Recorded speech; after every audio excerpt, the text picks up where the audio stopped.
மத்திய அரசின் பட்ஜெட்டில் தமிழ்நாட்டிற்கு நிதி ஒதுக்கப்படாததையும் சிறப்பு திட்டங்களுக்கு நிதி ஒதுக்கப்படாததையும் கண்டித்து சென்னை கிண்டியில் இடதுசாரி கட்சிகள் சாலை மறியலில் ஈடுபட முயன்றனர்.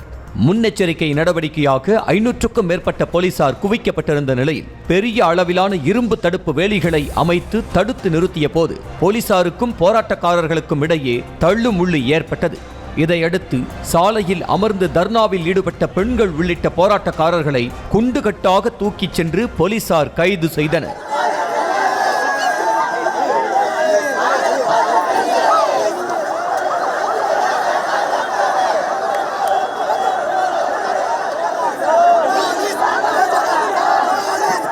இதேபோல கடலூர் அண்ணா பாலம் ஜவான் பவன் அருகே இந்திய கம்யூனிஸ்ட், மார்க்சிஸ்ட் கம்யூனிஸ்ட் உள்ளிட்ட கட்சிகளை சார்ந்த 100க்கும் மேற்பட்டோர் அங்கிருந்து ஊர்வலமாக புறப்பட்டு தலைமை தபால் நிலையத்தை முற்றுகையிடச் சென்றனர். மஞ்சக்குப்பம் பேருந்து நிலையம் அருகே அவர்களை போலீசார் தடுத்த போது அங்கிருந்து ஓடிய போராட்டக்காரர்கள் தலைமை தபால் நிலையத்தின் வாயில் முன்பு கண்டன கோஷம் எழுப்பினர். இதையடுத்து போராட்டக்காரர்களை போலீசார் கைது செய்து தனியார் திருமண மண்டபத்தில் அடைத்தனர்.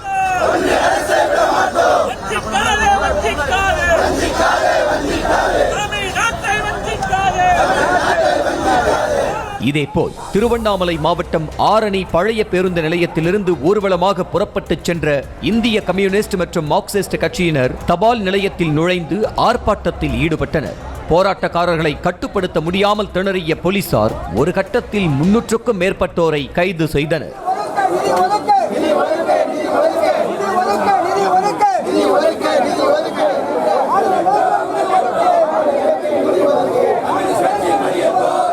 மதுரை பெரியார் பேருந்து நிலையத்திலிருந்து ரயில் நிலையம் வரை பேரணியாக நடந்து சென்ற 500க்கும் மேற்பட்டோர் பின்னர் ரயில் மறியலில் ஈடுபட முயன்றனர்.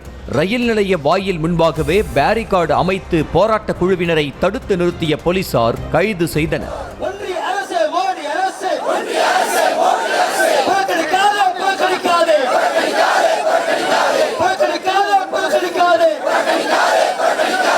இதேபோல் திண்டுக்கல் மணிக்கூண்டிலிருந்து பெரியார் சிலை வழியாக பெண்கள் உள்ளிட்ட 300க்கும் மேற்பட்டோர் ஊர்வலமாக நடந்து வந்து பாரத் ஸ்டேட் வங்கியின் முன்பு சாலை மறியல் போராட்டத்தில் ஈடுபட்டனர்.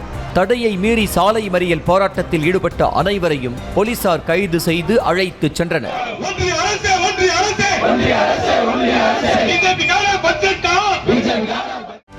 செய்திகளை உடனுக்குடனும் துல்லியமாகவும் தெரிந்து கொள்ள சப்ஸ்கிரைப் பண்ணுங்க.